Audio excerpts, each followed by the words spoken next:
ಅಂದರೆ ಅದು ಕೇಳಿ ಭಾಳ ಖುಷಿಯಾಯಿತು. ಕಾರಣ ಏನಂದರೆ ಇದಕ್ಕಾಗಿ ನಾವು ಸುಮಾರು ಒಂದು 20-25 ವರ್ಷದಿಂದ ಹೋರಾಟ ಮಾಡ್ತಾನೇ ಇದ್ವಿ. ಮಹಿಳೆಯರಿಗೆ 33% ಕೊಡಿ ಅಂಥೇಳಿ, ಮತ್ತು ಎಲ್ಲ ರಂಗದಲ್ಲೂ ಬೇಕು ಅಂತ ಹೇಳಿದ್ವಿ. ಒಂದು ಪ್ರಾರಂಭದಲ್ಲಿ ಮಾಡಿದ್ರು ಗ್ರಾಮ ಪಂಚಾಯತಿನಲ್ಲಿ, ತಾಲೂಕು ಪಂಚಾಯತಿನಲ್ಲಿ ಹಾಗೂ ಜಿಲ್ಲಾ ಪಂಚಾಯತಿನಲ್ಲಿ, ರಾಜ್ಯ ಪಂಚಾಯತಿನಲ್ಲಿ ಮಾಡಿದ್ರು.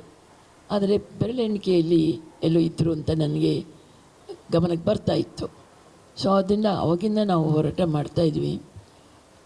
ನಮ್ಮ ರಾಜಕೀಯದಲ್ಲೂ ಸಹ ಮಹಿಳೆಯರು 33% ಬರಬೇಕಂತ. ಅದನ್ನು ನಮ್ಮ ಮೋದಿಜಿಯವರು ಅದನ್ನು ಮಸೂದಿನ ತೀರ್ಮಾನ ಮಾಡಿದ್ದಾರೆ, ಕೊಡಲೇಬೇಕು ಅಂತ ಹೇಳಿಬಿಟ್ಟು. ಕೊಡಲೇಬೇಕಂತಲ್ಲ, ಕೊಡ್ತೀವಿ ಅಂತೇಳಿ ಹೇಳಿದ್ದಾರೆ. ಅದು ನಮಗೆಲ್ಲ ಕೇಳಿ ಭಾಳ ಸಂತೋಷ ಆಯಿತು. ಅವರು ಎಷ್ಟು ಮಹಿಳೆಯರಿಗಾಗಿ ನಾರಿ ಶಕ್ತಿ, ಅಂದರೆ ನಾರಿ ಶಕ್ತಿ ಎಷ್ಟಿದೆ ಅಂತಂದರೆ ಇಡೀ ಜಗತ್ತ ಆಳುವಂಥ ಶಕ್ತಿ ಇದೆ. ಅಂದರೆ ಮಹಿಳೆಯರು ಸಂಸಾರದಲ್ಲಿ ಸೌಟು ಹಿಡಿದು ಇದಂತೆ ಇಡೀ ಜಗತ್ತನ್ನು ಆಳುವಂಥ ಒಂದು ಶಕ್ತಿನ ಇಟ್ಕೊಂಡಿದ್ದಾರೆ. ಅಂಥವರು ನಾನು ಮೂಲೆ ಗುಂಪು ಮಾಡಿದಾಗ ಮಹಿಳೆಯರಿಗೆ ಭಾಳ ಬೇಜಾರಾಗ್ತಾಯಿತ್ತು. ಸೊ ಅದರಿಂದ ಯಾವಾಗ ಗ್ರಾಮ ಪಂಚಾಯತಿದೆಲ್ಲ ಬಂತು, ಅಲ್ಲೆಲ್ಲ ಬಂದಿದ್ದಾರೆ, ಎಲ್ಲ ರಂಗದಲ್ಲೂ ಇದ್ದಾರೆ. ಒಂದು ಆ ಕಡೆ ಆಯ್ತಂದರೆ ಮತ್ತು ನಾರಿ ಶಕ್ತಿ ಹೇಗಿದೆಯಪ್ಪ ಅಂತ ಹೇಳಿದರೆ, ಸಂಸಾರದಲ್ಲೂ ಅವರು ದುಡಿಬೇಕು, ಮತ್ತು ಸಾಮಾಜಿಕವಾಗಿ ತಮ್ಮ ದುಡಿಮೆಗಾಗಿ ದುಡಿಬೇಕು. ಎರಡು ಕಡೆಯಲ್ಲೂ ಸಹ ಅವರು ದುಡಿಯುವಂಥ ಒಂದು ವ್ಯವಸ್ಥೆ ಮಾಡ್ಕೊಂಡಿದ್ದಾರೆ. ಅವ್ರಿಗೆ ಶಕ್ತಿ ಇದೆ ಅಂತ ಹೇಳ್ಬಿಟ್ಟು ಅಂತ. ಸೊ ಆದ್ದರಿಂದ ಎಲ್ಲ ರಂಗದಲ್ಲೂ ನಮ್ಮ ಮಹಿಳೆಯರು ಮುಂದೆ ಬಂದಿದ್ದಾರೆ.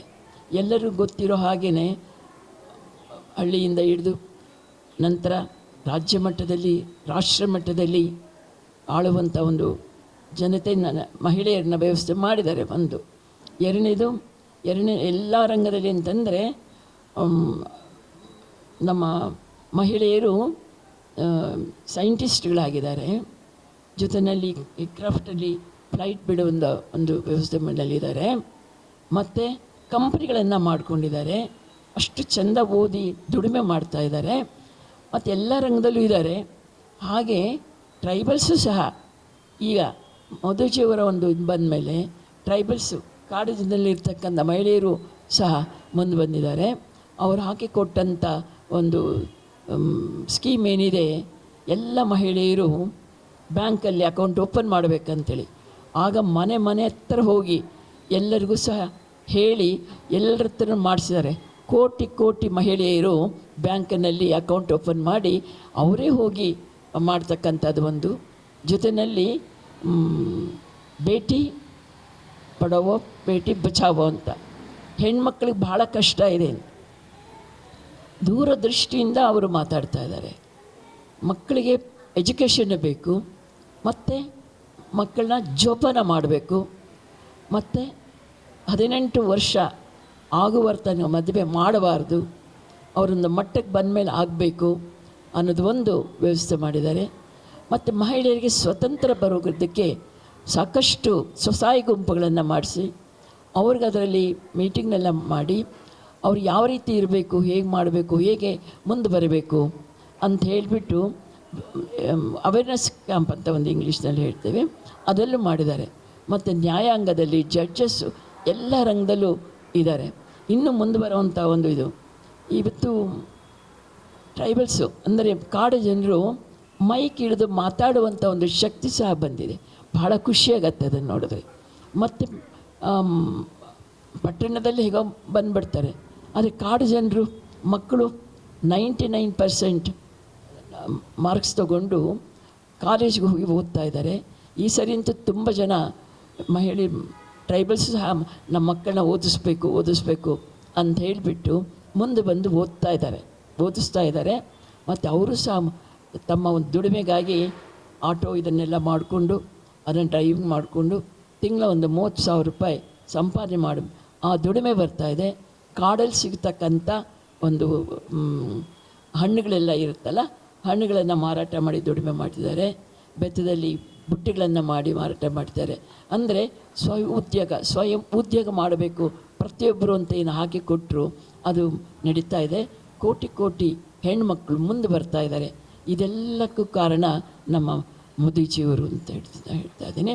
ಅವರು ನಾವು ಸಹ ತುಂಬ ಹೋರಾಟ ಮಾಡಿದ್ದೀವಿ ಈ 33% ಬರಬೇಕಂತ. ಆಗ ನಾವು ಹೋರಾಟ ಮಾಡಿ ತಟಸ್ಥ ಆಗಿಬಿಟ್ವಿ. ಆದರೆ ಯಾಕೆ ಅಂತಂದರೆ ಆಗಲಿಲ್ವಲ್ಲ ಅಂತ ಒಂದು ನೋವು ನಮಗೆ. ಆ ನೋವು ಇನ್ನೂ ಹಾಗೆ ಇತ್ತು. ಆದರೆ ಆ ನೋವನ್ನು ಮೋದಿಜಿಯವರು ಅದನ್ನು ಸರಿಪಡಿಸಿ ನಮಗೆ ಒಂದು ಖುಷಿ ತಂದುಬಿಟ್ಟಿದ್ದಾರೆ. ಆ ಖುಷಿ ತಂದಿರೋದಕ್ಕೆ ಅವರಿಗೆ ಮೋದಿಜಿಯವರಿಗೆ ಮಗದೊಮ್ಮೆ ನಮ್ಮೆಲ್ಲ ಮಹಿಳೆಯರ ಪರವಾಗಿ ನಾನು ಧನ್ಯವಾದವನ್ನು ಅವ್ರಿಗೆ ಅರ್ಪಿಸ್ತೇನೆ ಅಂತ ಹೇಳ್ತಾ, ನಮ್ಮ ಮಹಿಳೆಯರು ಸಹ ಎಚ್ಚೆತ್ತರಿಸ್ಕೊಂಡಿದ್ದಾರೆ. ಅವರು ನಾವು ಮುಂದೆ ಬರಬೇಕಂತ ಇದ್ದಾರೆ. ಸೊ ಅವರೆಲ್ಲರೂ ಸಹ ಇನ್ನಷ್ಟು ಮುಂದೆ ಬನ್ನಿ ಅಂಥೇಳಿ ಈ ಒಂದು ಸಂದರ್ಭದಲ್ಲಿ ಹೇಳ್ತಾ, ಜೊತೆಯಲ್ಲಿ ರಾಜಕೀಯದಲ್ಲಿ ಮಹಿಳೆಯರು BBMPನಲ್ಲಿ ಬಂದಿದ್ದಾರೆ, ಮತ್ತು MLAಗಳಾಗಿದ್ದಾರೆ. ಕೆಲವೇ ಬೆರಳೆಣಿಕೆಯಲ್ಲಿದೆ. ಮಂತ್ರಿಗಳಂತೂ ಒಬ್ಬರೇ ಇದ್ದಾರೆ ನಮ್ಮ ರಾಜ್ಯದಲ್ಲಿ. ಅಲ್ಲಿ ಲೋಕಸಭೆಯನ್ನು ತುಂಬ ಜನಕ್ಕೆ ಮಹಿಳೆಯರು ಕೊಟ್ಟಿದ್ದಾರೆ. ಭಾಳ ಖುಷಿಯಾಗತ್ತದೆ.